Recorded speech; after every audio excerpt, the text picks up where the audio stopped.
সহিহ মুসলিম 1052 নম্বর হাদিসটিতে আসুন। তিনটি দিক দিয়ে মর্যাদা আপনাকে আমাকে দিয়েছিলেন, সেটা খুশির খবর আমাদের জন্য শুনিনি। এই হাদিসটি বলে খুতবা শেষ। আনা হুযায়ফা রাদিয়াল্লাহু তাআলা আনহু قال قال রাসূলুল্লাহ সাল্লাল্লাহু আলাইহি ওয়াসাল্লাম, হযরত হুযায়ফা বর্ণনা করছেন যে রাসূল করিম সাল্লাল্লাহু আলাইহি ওয়াসাল্লাম বলেছেন, হুজ্জিলনা আলান নাসি বিসালাসিন, আল্লাহ রাসূল বললেন, আমাকে আমার উম্মতকে ফজিলত দিয়েছেন সমস্ত মানুষের থেকে, আমাকে আমার উম্মতকে ফজিলত দিয়েছেন সমস্ত নবীর উম্মত থেকে। আদম নবী, ঈসা নবী, মুসা নবী, হারুন নবী, দাউদ নবী, ইলিয়াস নবী, ইদ্রিস নবী, যত নবী এসেছিলেন পৃথিবীর মাটিতে, তাদের উম্মত যত ছিলেন সবার উপর আমাকে এবং আমার নবীকে, আমার উম্মতকে, নবীর উম্মতকে ফজিলত দিয়েছেন তিনটি বিষয়ে। বলুন আলহামদুলিল্লাহ। আপনাকে আমাকেও দিয়েছেন, সেই ফজিলতটা পেয়েছি। 1 নম্বর, সেই ফজিলত ফাজুইলাত সুফুফুনা কা সুফুফিল মালায়েকা, ফেরেশতাদের কাতার হচ্ছে সারিবদ্ধ লাইন লাইন কাতার ফেরেশতাদের, অর্থাৎ আমরা কিছুক্ষণ পরে নামাজে যে দাঁড়াবো কাতার বেঁধে লাইন ভাবে। তো এই যে ফজিলত, এই ফজিলতটা আগে ছিল না।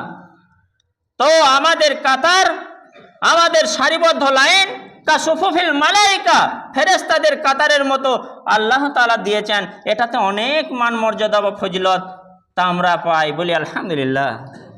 2 নম্বর, ওয়াজুইলাত লানাল আরজু মাসজিদান, আর আমাদের জন্য সমস্ত জমিনটাকে মসজিদ বানিয়ে দিয়েছেন।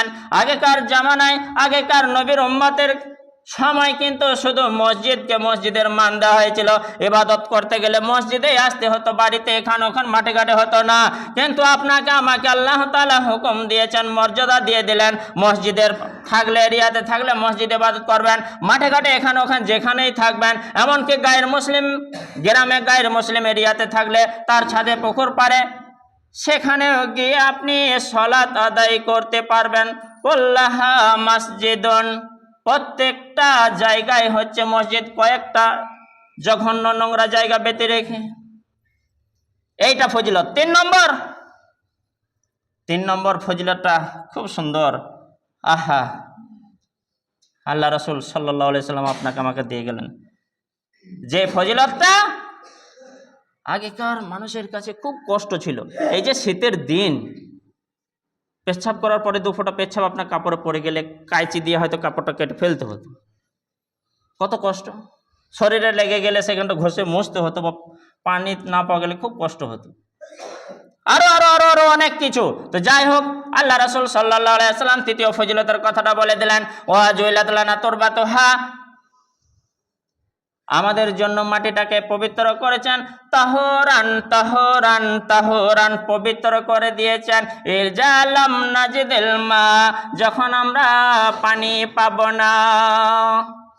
এমন জায়গায় আছেন, দিঘি থেকে অনেক দূরে আছে, পানি কালীভাষা থেকে অনেক দূরে আছেন, পুকুরে পানি নেই বা পুকুরও নেই, পানি নেই, পেচ্ছাপ লেগেছে, আপনি পেচ্ছাপ করে কি করবেন? আগেকার জামানায় পানি চাই নাইলে অপবিত্র, পানি ছাড়া ইস্তেঞ্জা হবে না, পবিত্র হবে না, ছিল আইনটা। কিন্তু আল্লাহ রাসূল সাল্লাল্লাহু আলাইহি ওয়াসাল্লাম আসার পরে উম্মতগণকে আল্লাহ ফজিলতটা দিলেন, পানি না পাওয়া গেলে মাটির দ্বারাই পবিত্র হওয়া যাবে। শুধু একটা বিষয় নয়, এমনকি যদি শরীর অসুস্থ হয় তেমন করা যাবে। পানির যে কাজ, সে কাজটা কিন্তু মাটির দ্বারাই পবিত্রতা অর্জনের ক্ষেত্রে দিয়েছেন আল্লাহ সুবহানাহু ওয়া তাআলা। এই 3টি ফজিলত আল্লাহ তাআলা আল্লাহর নবী, আল্লাহর নবীর উম্মতকে দিলেন, মানে আমাদেরকে দিলেন, বলি আলহামদুলিল্লাহ। শেষ নবীর উম্মত হওয়া কত লাভ। তাই নবীগণও আফসোস করেছেন, শেষ নবীর উম্মত হতে পারতাম। তো যাই হোক, আল্লাহ তাআলার কাছে অবশেষে প্রার্থনা করি যে আল্লাহ, যতদিন জীবিত রয়েছে সহজভাবে ইসলাম পেয়েছি, আর তুমি যে বলেছো উদখুলু ফিস সিলমি কাফা, ইসলামে পরিপূর্ণ দাখিল হতে, তো আমরা চেষ্টা করছি, তুমি আমাদেরকে পরিপূর্ণ ইসলামে দাখিল করে নাও।